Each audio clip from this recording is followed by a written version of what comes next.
Started here. Good afternoon, everyone. My name is Ben Wilterdink, and I'm the Director of Programs here at the Archbridge Institute, where we are dedicated to increasing opportunities for social mobility and human flourishing.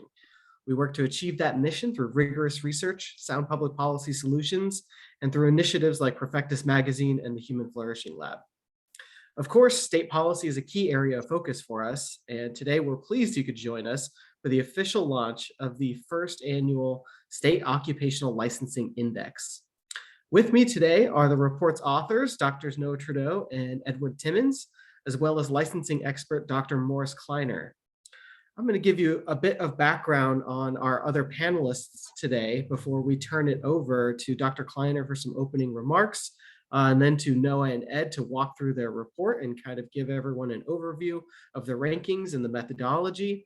And then finally, we'll turn and we'll take some questions from the audience. So be thinking about those questions. If you have questions, go ahead and drop them into the Q&A portion of the Zoom chat here, and we'll get to them through there towards the end of the official opening remarks. So to get started, let's start with Noah Trudeau. He is an assistant professor of economics in the Shields School of Business at St. Francis University.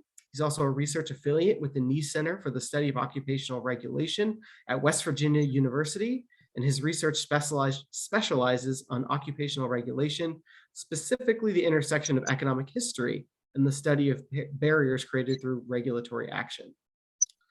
Dr. Timmons is a Service Associate Professor of Economics and the Director of the Knee Center for the Study of Occupational Regulation at West Virginia University. He's also a Senior Fellow at the Archbridge Institute, and his research has been published in many scholarly journals, and many of you may be aware of his research on occupational licensing, which he's been up to for a little while now. Finally, Dr. Morris Kleiner is an expert on occupational licensing and is the professor and AFL-CIO chair in labor policy at the Humphrey School of Public Affairs at the University of Minnesota. He also teaches at the University Center for Human Resources and Labor Studies. He's received many teaching awards and recognition. He's also been very, very widely published in academic journals. He served as an expert on labor issues to government, labor, nonprofits, and business. And with that, I will turn it over to you, Dr. Kleiner. Thank you for joining us today. Looking forward to hearing your remarks. Well, thank you very much. And thank you for the introduction and the opportunity to speak at the launch of the index. I had an opportunity to see a pre-publication version. I was very impressed, and I see that things have even gotten better with the next version. And I'm delighted that this index has been launched, and I think it will be very helpful to mainly policymakers, but also to academics looking at occupational licensing. I thought I would spend a few minutes just giving you an overview of what I would call licensing 101.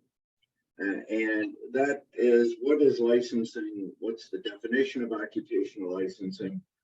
What does it do? How does it evolve? And then turn it over to the authors of the index, who are the real main event for today's podcast and webcast. Licensing really is the toughest form of occupational regulation.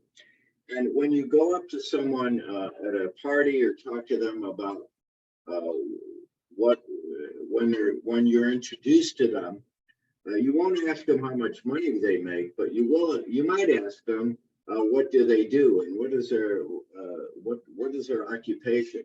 So occupation, in terms of what people perceive themselves as, it really is their occupation.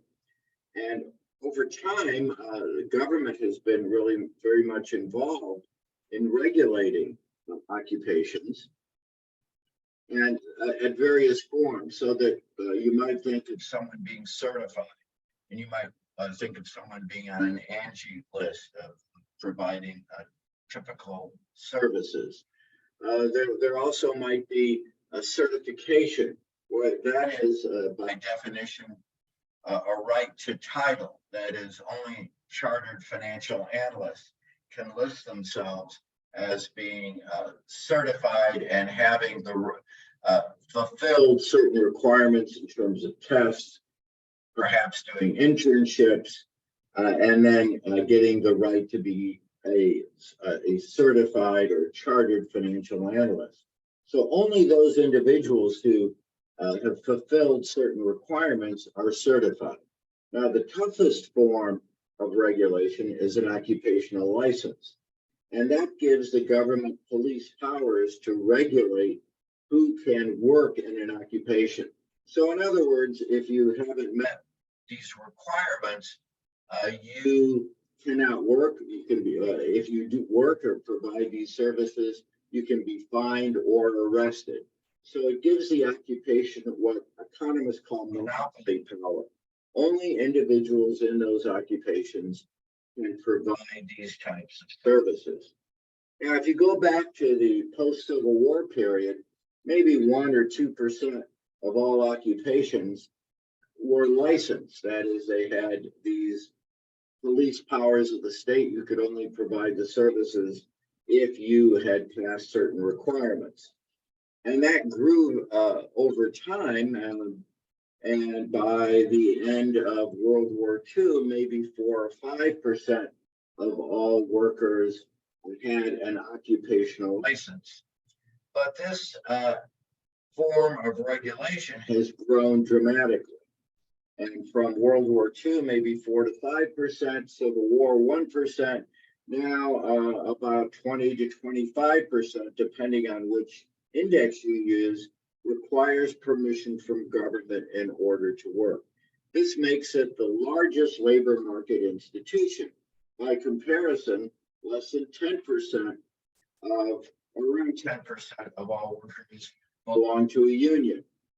About 2 to 3% of all workers are directly affected by the federal minimum wage. So you can see the largest labor market institution is an occupational license. So it really has very large effects. It has large effects on people who want to enter the occupation, certain restrictions.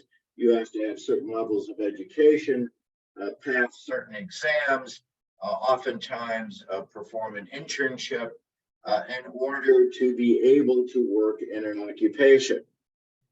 Similarly, with respect to licensing, that if this is form barriers to moving across state lines. So in order to be a teacher in one state, you need to meet those requirements in order to work in that state, in that occupation. So there are barriers to entry, there are barriers to moving across state lines, and this has formed a really an important restriction in terms of different occupations. And one of the issues is how many people are licensed in each state. There have been new forms of measuring this. In 2015. The current population survey documented whether individuals had an occupational license. There were 2 types of issues. One is coverage versus attainment. For example, engineers are covered by an occupational license, although few people have attained it. In other occupations, coverage and attainment are pretty much the same, doctors and nurses. So there are different forms of regulation. We are now measuring this. The United States is the only country where questions of whether you have attained an occupational license, in other words, permission from government in order to work, are measured.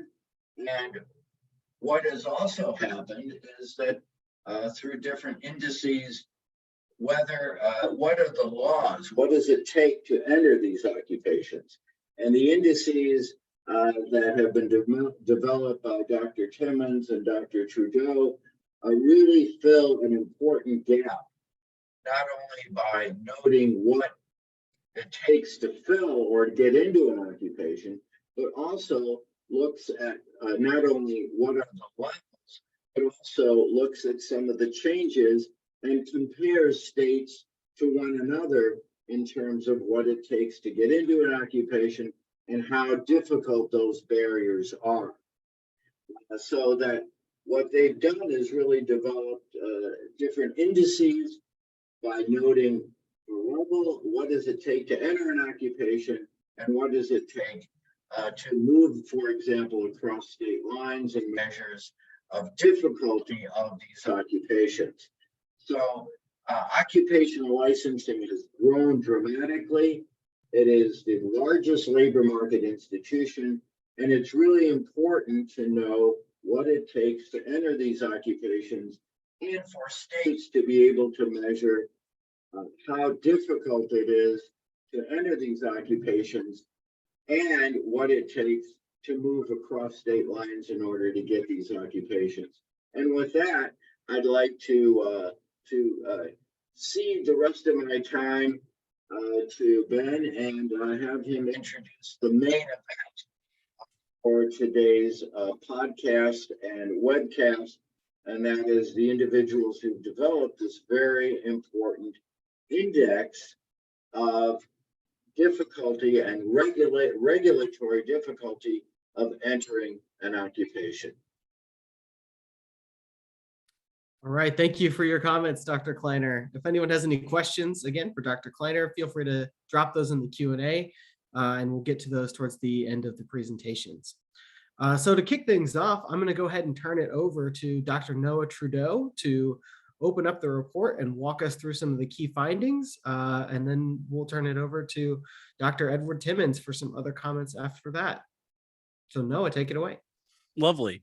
Thank you everyone for coming out. I would love to actually start all of this with just a little background on how this index came to be. I am a recent graduate from West Virginia University. This is actually my first year at St. Francis University as an assistant professor, but occupational regulation has been at the heart of my research since year one as a PhD student. And I was lucky enough to meet Ed while the Knee Center was at St. Francis University years ago. I believe it was 2019. The Knee Center hosted an occupational regulation conference, and I was lucky enough to meet Ed at another conference just a few months prior. And in presenting some research on occupational licensing, Ed reached out and said, you should come. Morgantown is only a couple hours away from St. Francis. Come and present. You'll be one of the junior scholars. You can get great feedback from some senior scholars. You can, get some awesome networking connections made for within the occupational licensing environment. And upon attending that conference, while having dinner or lunch with Ed towards the end of the conference, we had a conversation of if this type of index even existed. That was something that I was interested in. Is there a way to compare states based on just the breadth of occupational licensing that occurs, because this occurs so often at state levels? And in that conversation with Ed, we kind of discussed some of the previous research that had been done, and ultimately we came to the conclusion that no one had undertaken a project of this scope, I guess would be the best way of referring to it. And as a second year graduate student, I said, I think I could do that. I think that is something that would be beneficial to both policymakers and researchers. And, I would like to be the person that kind of take that on. And Ed said, that's a very noble thing to try and do. I expect it's going to be a lot of work, but I think, if you're willing to put that work in, it can happen.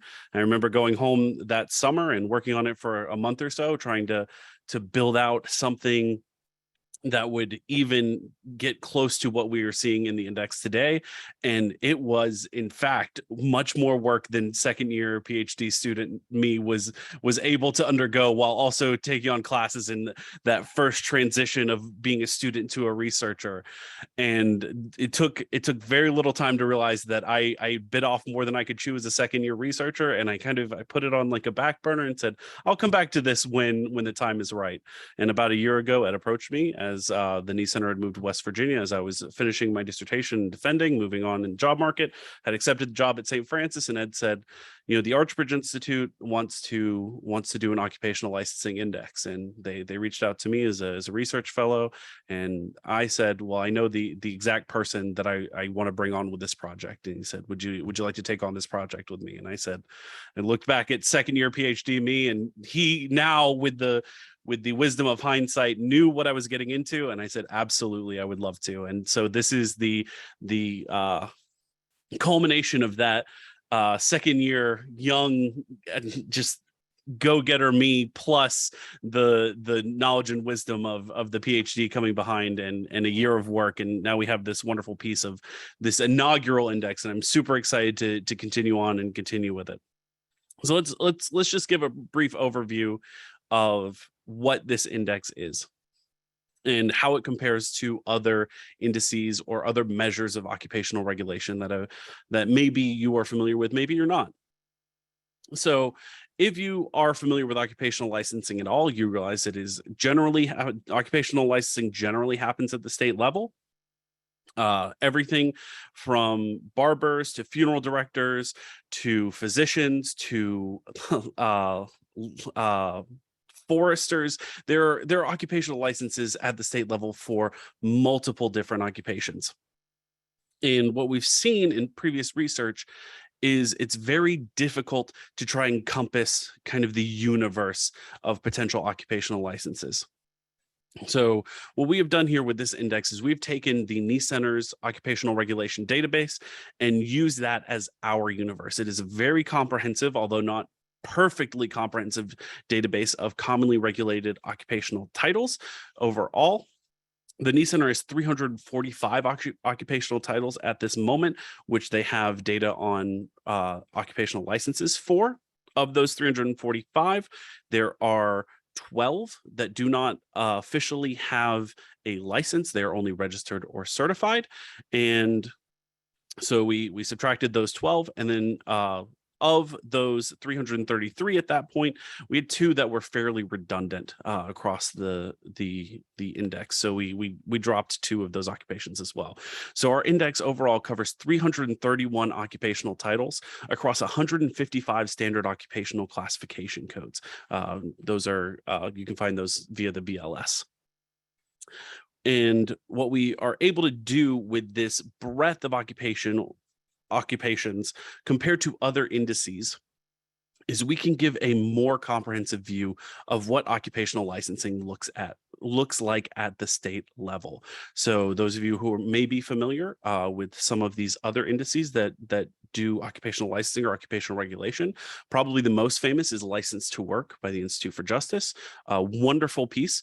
License to Work subsets the universe of occupational licensing by looking at barriers to entry for just low income occupations. They subset by looking at occupations that are below the US median income that have a barrier to entry via occupational licensing. And that is immensely valuable at looking at difficulties in moving into an occupation that might not be getting as much returns as the costs you are putting into actually achieving the ability to do that job. What it does leave out, though, is kind of the upward mobility in terms of economic mobility, of being able to move into occupations that can generate more income and can allow individuals to move up in terms of economic class and station. So what we have done is we have, instead of subdividing by income, we have just worked with this overall regulation database that the NICE Center has on file. And ultimately, in terms of income, we get a very wide range of potential incomes for our occupations. Looking at the index, the raw data earlier today, our median income for the lowest income occupation is about $37,000. And our maximum median income for the occupations that we have listed is just under $180,000. So we actually have a much wider scope of incomes that we encapsulate with this index. Other indices that you might be familiar with The National Council of State Legislators keeps an occupational regulation database. They just have a list of 49 commonly licensed occupations that are licensed in more than 30 states.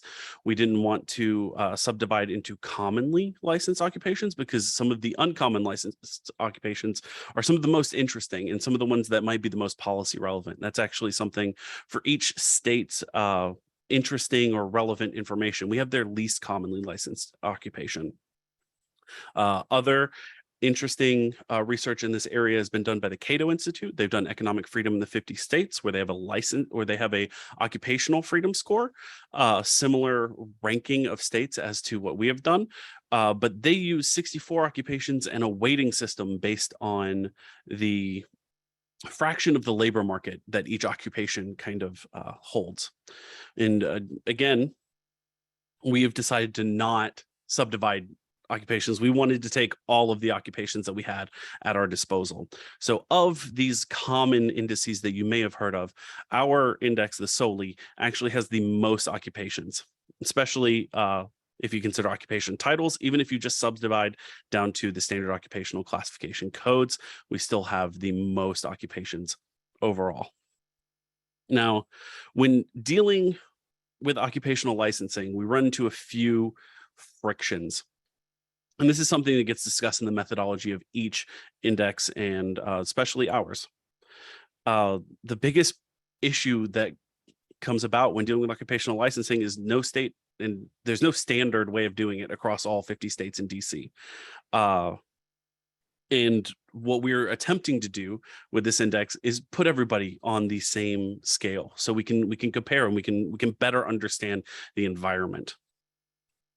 So our ultimate goal in creating this index was, can we put everybody on the same scale where we can compare states on licensing, especially regionally, where individuals might be looking to move within their region, and then also nationally to see who stacks up against who in terms of this kind of propensity of bar occupations or bar entry via licensing. And then ultimately, we wanted this methodology to be repeatable because as the occupational licensing environment changes, we see trends. We generally see an increase in occupational licensing, but we also do see some deregulation or sunset of occupational licenses over time. And we would like to be able to track that to benefit researchers. Of course, the cross-section, the now, is most beneficial to our policymakers and those that work in policy. But as an occupational licensing researcher, it is so beneficial to be able to track those changes over time. And that is something that we haven't seen much in terms of the occupational licensing literature, is the ability to really track these changes over time. So what you're all wondering, what have we done? Why is it awesome? Why is it different? So how do we compare states? Ultimately, we have taken our licenses that, let me re-go. Ultimately, we break things down into a barrier and licenses, score, and totals. When a barrier exists, we say that an occupational title is prevented, the actions or the duties associated with that occupation title are prevented by some sort of occupational license. It doesn't necessarily have to be a license specifically designated to that occupational title, but it is encapsulated under some occupational license. And then we also have a licenses score in total. And a license is a specific license for that occupation title. This gives us both an idea of states' propensity to bar entry into any occupation, also states' attitude towards creating new licensing boards, creating new regulation versus putting the scope of a job under one occupational board or occupation license as another. Ultimately, we find of the 331 occupation titles, our maximum barriers are 212. Our minimum barriers are 147. And so we get our occupational barrier score normalized based on how many barriers a state has between those two. We normalize our scores on a scale of 0 to 10. 0 to 10 you may ask why not 1 to 10, 0 to 10. The math works out much easier. It's much easier to normalize to a 0 as a minimum instead of a 1. 10 because that is generally where we like to stop. We could have done a 0 to 5, but we ultimately decided on 0 to 10, where 10 is the most barriers or most licenses. In terms of licenses, specific licenses for occupational titles, are most licenses come in at 182 of the 331 occupational titles, and the least licenses come in at 119. So we have a pretty good variation there as well. In encapsulating all of these occupations, these barriers and these scores, we encountered just a few frictions, and I want to discuss those because this tends to come up in the Q&A of why some states are higher or lower, or compared to other indices, why our rankings may differ from others. So the first friction that we encountered in doing this index is occupational titles are not standardized specifically across all 50 states in DC, which is why we approach with this barriers and licenses idea. Second, one friction we've encountered is licensing can either be licensed as a business or licensed as an individual. So one good example of this, and something that shows up in other indices, is many states license cabinet contractors. Cabinet contractor, someone who, if you were building a house and you're putting in a kitchen or bathroom, cabinet contractor comes in and installs cabinets. It's a safety issue to make sure that the cabinets are not going to fall over, or they can bear the weight of dishes. Cabinet contractors are generally licensed as a business license. So one individual will be licensed as the contractor, and they will then hire 4, 5, 6, however many individuals to work underneath them as just carpenters. And those carpenters will perform a lot of the occupational, the job itself, the installing the cabinets, the building the cabinets, all of the different aspects of the job. But the license ultimately is just the owner of the business, and they kind of have all of the liability in terms of holding that license. Something similar, but where individuals must, or all the individuals must be licensed, is the case for most electricians. So to the house building example, you would hire a cabinet contractor to build this house. They would come in with 4 or 5 employees potentially. They would install the cabinets in your kitchen.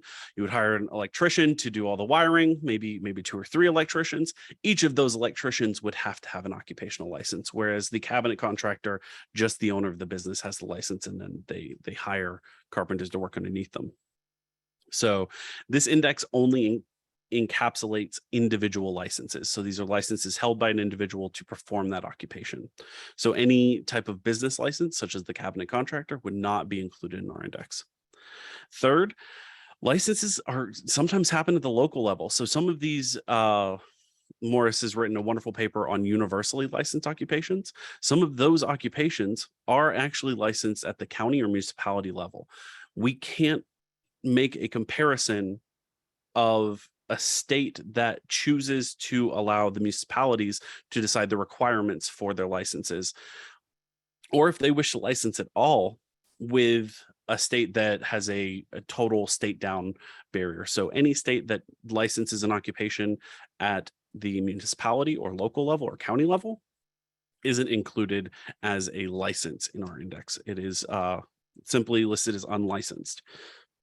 Other issues that come up when building an index, you have to make decisions of weighting. If you are going to weight certain occupations one way or the other, Cato occupational or Freedom in the 50 States decides to weight based on job market participation. However, what fraction of the job market? We've ultimately decided to abstain from weighting. We want to ultimately make as few decisions that could potentially bias the results as possible. So in deciding weights, it feels as if we could skew our results somehow by choosing to weight certain occupations based on any sort of criteria. And there are multitudes of criteria by which you could weight. We've just decided to ultimately go with simple licenses and barriers counts for that reason. And then last but not least is stringency. It's very difficult to incorporate stringency when incorporating this amount of occupations. It adds an entire dimension to the index. So we ultimately, for our rankings, our barriers, and our licenses, we just look at if that barrier exists. We can't say how high the hurdle is, but we can say the hurdle is there. So when it comes to research and occupational licensing, generally researchers will pick an occupation to do a stringency measure and look at how that affects job market outcomes. To add that entire dimension to our 331 occupations would make the index almost incomprehensible. We're going to leave that up to anyone that wants to pursue research in the index as an extension open for all the researchers. And if you are a researcher, I would love to co-author that paper with you. It is really, really, really going to be something interesting for sure. Talk you through the process by how we created the index over the past year. We started by compiling the CSER's occupational licensing database. We checked our licensing definitions, as some states say occupations are registered or certified when they really mean the economic definition of licensing. We added SOC codes to add for future research and future analysis that we can bring in things like median income. We can do some comparison as to how many states license different occupations that fall under the same occupational classification code. We did our barriers check. So we looked at each occupation to see if it is covered by another occupational license. Then we did our ranking and scoring, and then ultimately we went through, and for each individual state, we have our key findings, which you can find on each state's page. So that's everything from their most uniquely licensed occupation to where they rank regionally, how it compares nationally. And some even have some interesting fun facts that have come up recently in the occupational literature. Ultimately, with our findings, we were surprised by a couple interesting things. One, it seems that our index does not correlate perfectly, if at all, with economic freedom. It seems that some of the most free states, according to the Economic Freedom North America Index, are some of our most licensed states, and some of the least free states are some of our least licensed states. And it doesn't appear that there's very high correlation in any way whatsoever. We think that maybe just because the economic freedom indices does not necessarily incorporate a regulatory burden aspect as specific as occupational licensing, but we're interested to see how that plays out in some of our research going forward. We're also pretty surprised by our differences from our index and the other indices, specifically license to work. As license to work is the most popular index to this point covering occupational licensing, I was personally expecting ours to line up rankings wise very similarly. But it turns out that only a few states seem to match in our rankings. And I believe that's because it seems that many states, if not most, if they don't have that barrier at that low level, they really have those barriers to those mid and high level occupations. So that's something that really brings out the difference in those states, and how these two indices can even be used in conjunction, in my opinion, is you can look at license to work for those low level barriers, but some states really have high stringency and high amounts of mid and high income barriers. So that was something that we think is interesting as well.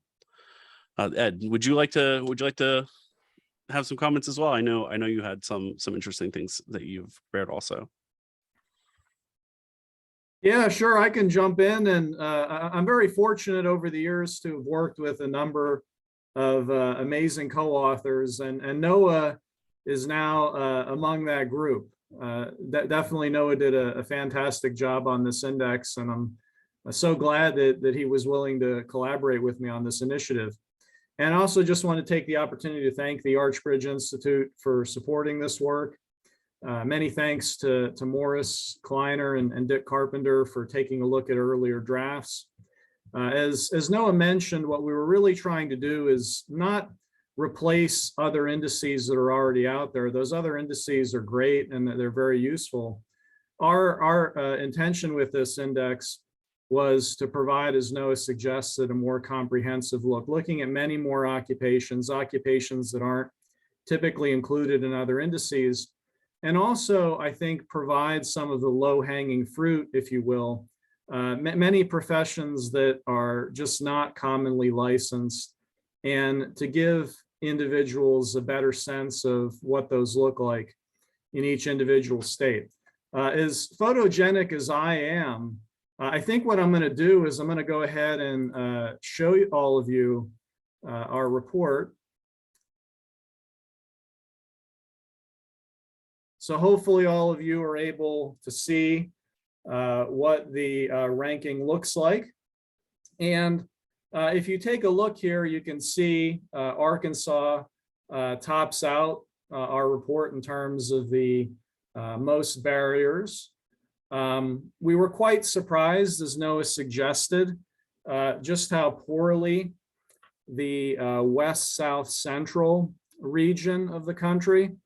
So I'm talking about Texas, Oklahoma, and Louisiana, how those states stacked up relative to other indices. And as you can see, Texas and Oklahoma, at least in terms of our index, and again, this is just looking at two different measures. The barrier score is looking at the number of professions that are barred in some manner.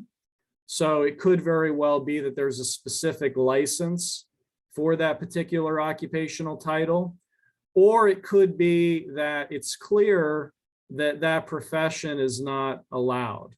So let me just give you an example if maybe that is a little bit confusing. If I want to be a shampooer in a number of states, in some states, the profession is exempted.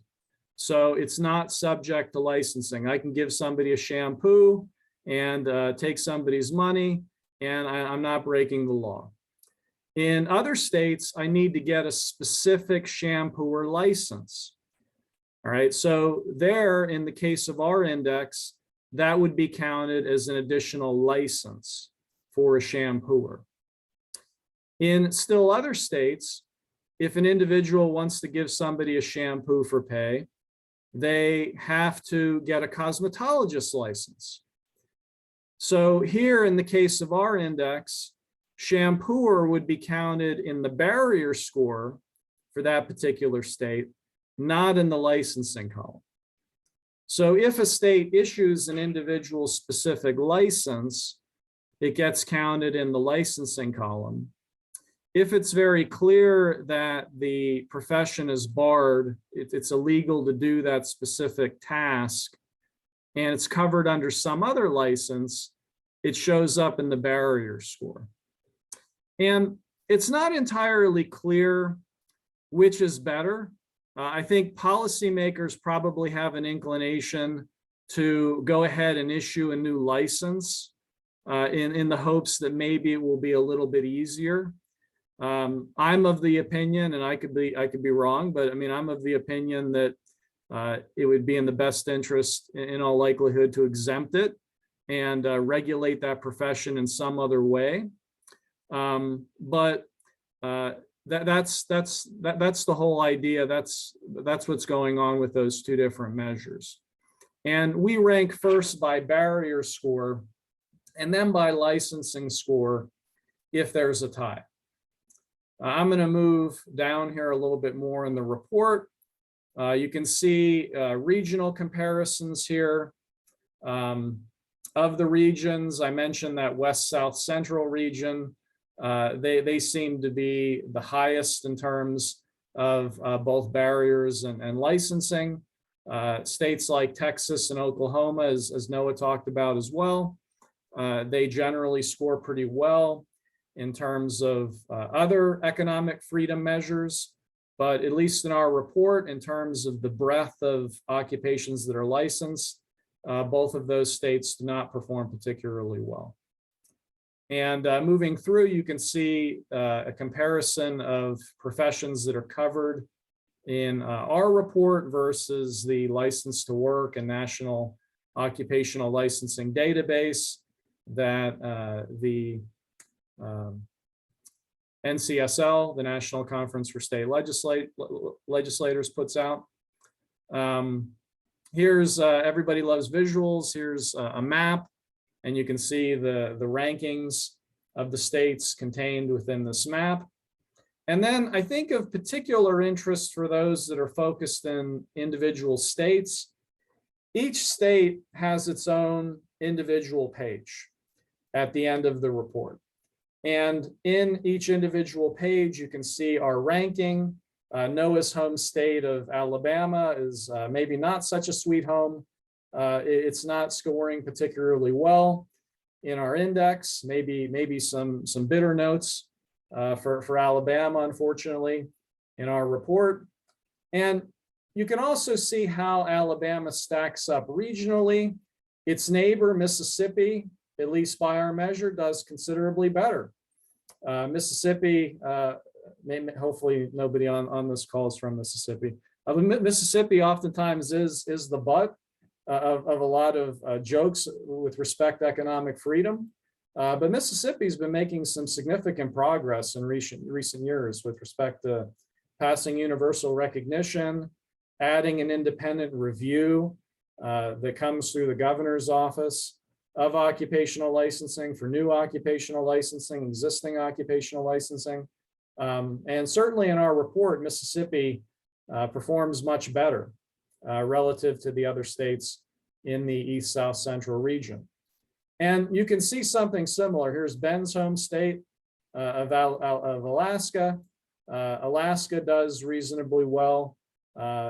Maybe the competition isn't all that great in the Pacific region, but certainly Alaska looks really good relative to those other Pacific states, and comes in 44th in our regional comparison.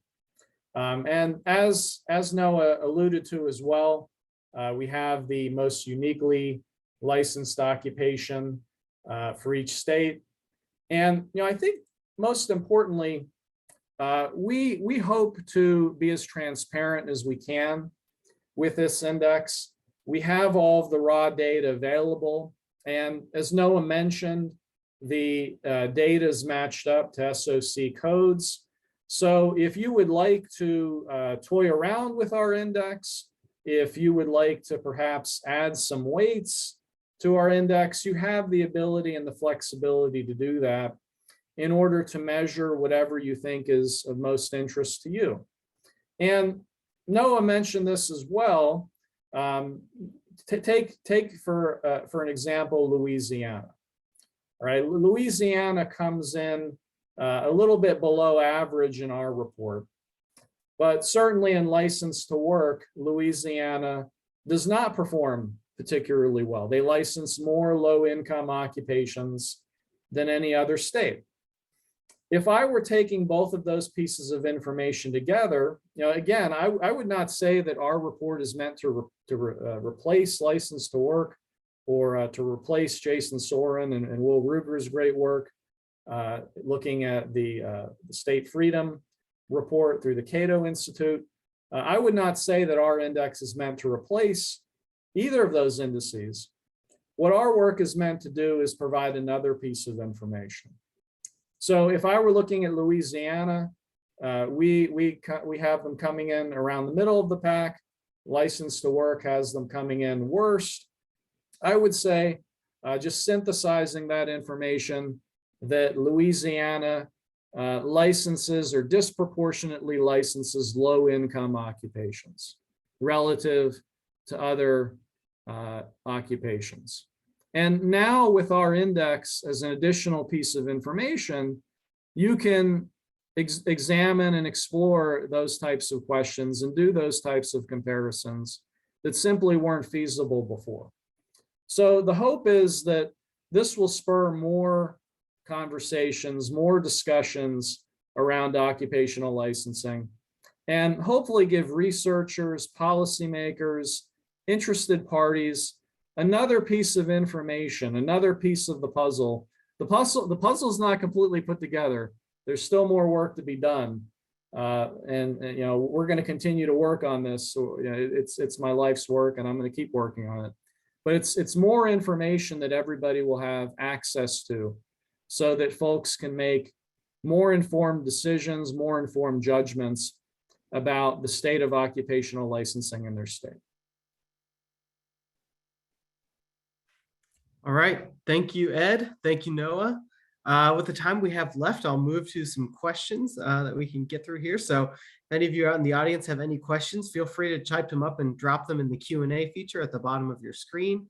So we'll start off with Patrick Ishmael from Show Me Institute.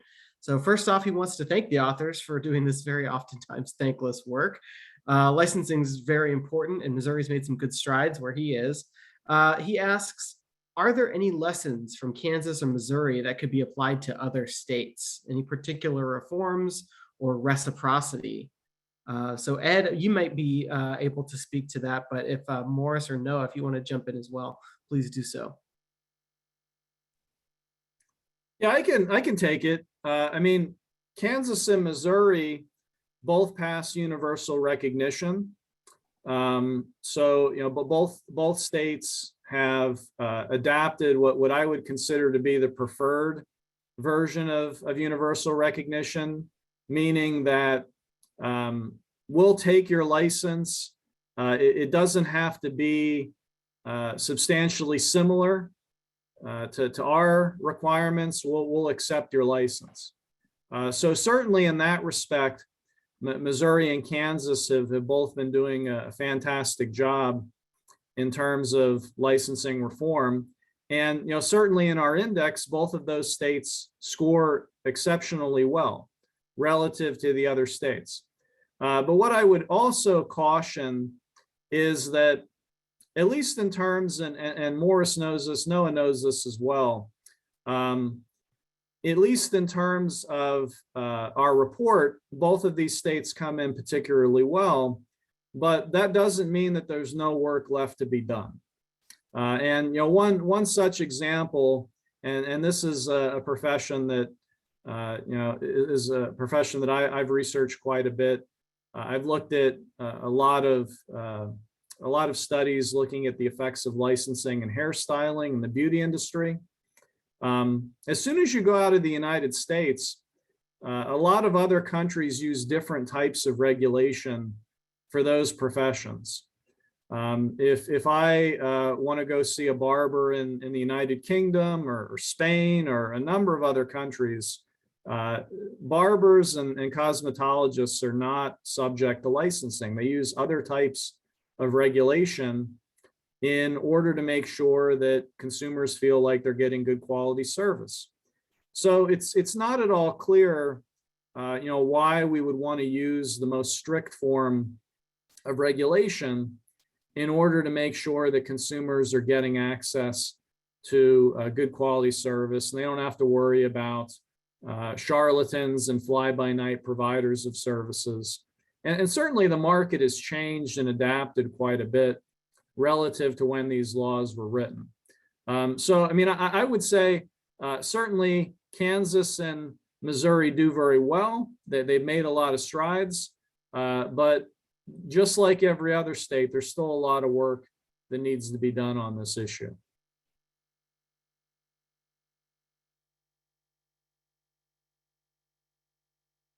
All right, Noah, Morris, anything to add to that, or should we move on to the next question? Kiwan has mentioned something in the chat. Just a quick thought that all 8 mountain states have passed universal licensing recognition, and that Census Division is doing the best among those in the SOLI index. So we don't want to say causality, but definitely high correlation. Either states that are scoring well in our index are more likely to pass universal recognition, or states that are more likely to pass universal recognition are likely to score well in the index. So definitely a correlation there. Thanks, Kiwan. Yeah, I just would mention that historically, Governor Ducey in Arizona was the first to implement universal recognition, and that this has been a nonpartisan issue. In states like Pennsylvania with Democratic governors, states like Colorado, also with a Democratic governor, have really led the way in reducing barriers to entry and barriers to work and barriers to move across state lines. So I think it's important to view this as really a nonpartisan issue, which is there to make the labor market, using the title of a book that I have, grease rather than grit, in terms of moving across state lines and moving into new occupations. So I think that the political aspect, this is an area where there's less political friction, and it's the idea of getting labor markets to operate in with less friction, both in terms of entry and moving across state lines. Great. Well, I'll move to our next question now. This one is from Shishir Shakya, I believe. I may be pronouncing that wrong. One is a technical question. So Noah, you may have a little more insight into this. The SOC codes, are those from 2012 or any particular year? And then secondly, can you give a little bit of insight into North Carolina? North Carolina seems to be doing a little bit worse in this index than in some of the other ones. So if you wouldn't mind just weighing in on the North Carolina situation and walking us through that a bit. Yeah, absolutely. Hey, Shashir, it's good I'm happy you came out. We know Shashir. Shashir was a graduate student with me at WVU. He graduated a couple years before I did. So it's good. Thank you for stopping out. In terms of SOC codes, I used the May 2021 SOC codes when we were classifying the occupations originally. So that would be the ones that line up the best. I can actually, if you would like, I can drop a link to them because I keep it bookmarked. I will drop a link to that in the chat for our SOC codes. And in terms of North Carolina, so North Carolina, doing 8th overall, so not particularly great. They're in our upper quintile, and regionally standing out among the South Atlantic region, specifically first in the South Atlantic region. So the most barriered state in the South Atlantic region.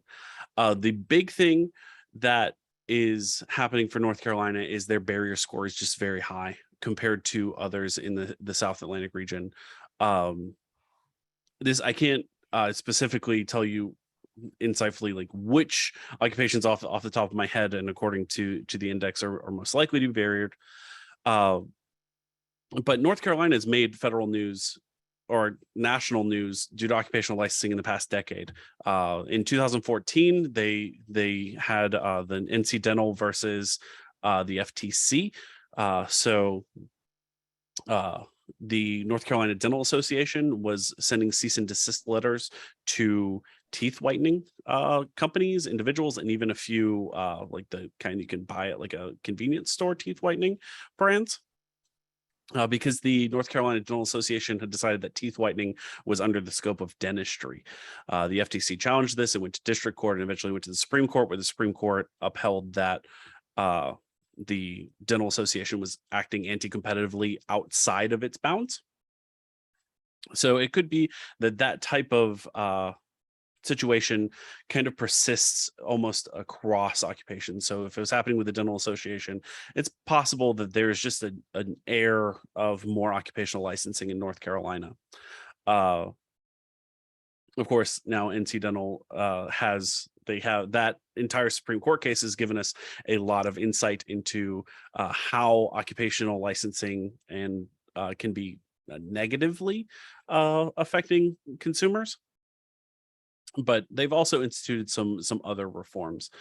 They also their most uniquely licensed occupation. This is something that I use as somewhat of a metric for understanding how likely states are to license very low regulated states, is plumbing technician, which is only licensed in North Carolina and another state. So in these high ranking states in our index, so something that I have found kind of consistently is states that perform very well don't license uniquely very much at all. If they're in the bottom quintile, what we see are states that are likely to their most licensed occupation to be licensed in 5 states or more. I think in the bottom quintile, only one of them is licenses something that is licensed in 2 states.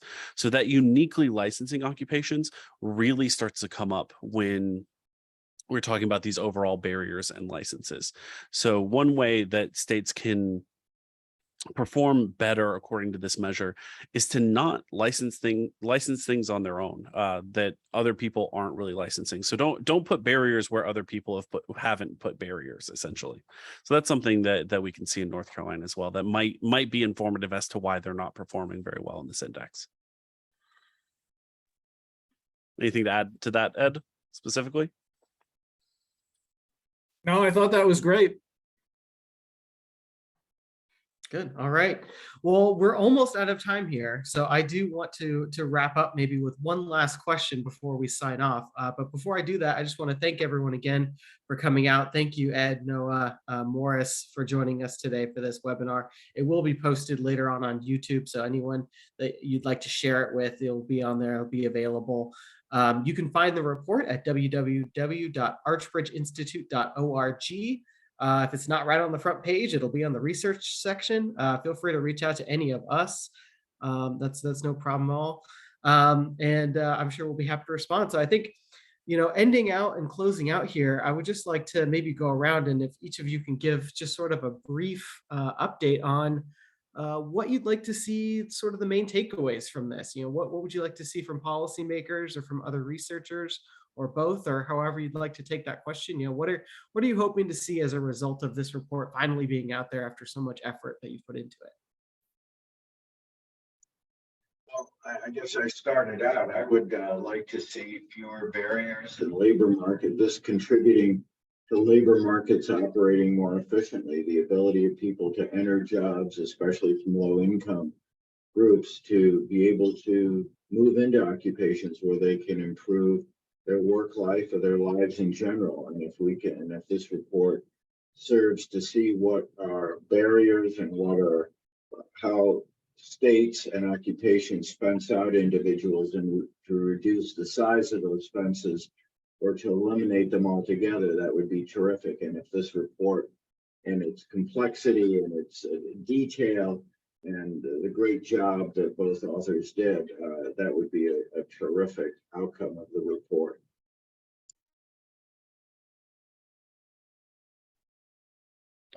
I would like to see, honestly, I would just like to see common sense when it comes to occupational regulation. And I think this index promotes that very well. And I would like to see not just barriers be put into place, but also, to see some sort of update over time to see if those barriers are necessary. And that is something that I think a lot of states can improve on. Is it's easy to put a barrier in place and leave it and walk away and never think about it again. But to be diligent in understanding that when we put laws in place, especially when it comes to occupational regulation, those are in place unless we do something otherwise. To just have the common sense across state legislators to put in some sort of review process to make sure that these occupation barriers and these licenses are doing what they're meant to do. They're protecting the public if they're supposed to be, and if they're actually hurting people more than they're helping, then maybe consider removing them.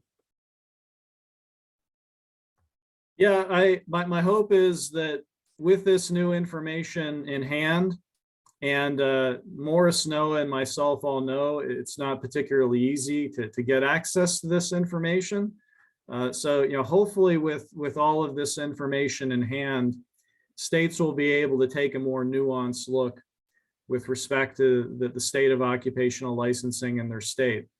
And, thankfully, we're seeing more and more states, with Nevada, Governor Lombardo and the executive order that he's issued, in New Hampshire, Governor Sununu, and there's a bill that looks to implement the removal of a large number of occupational licenses.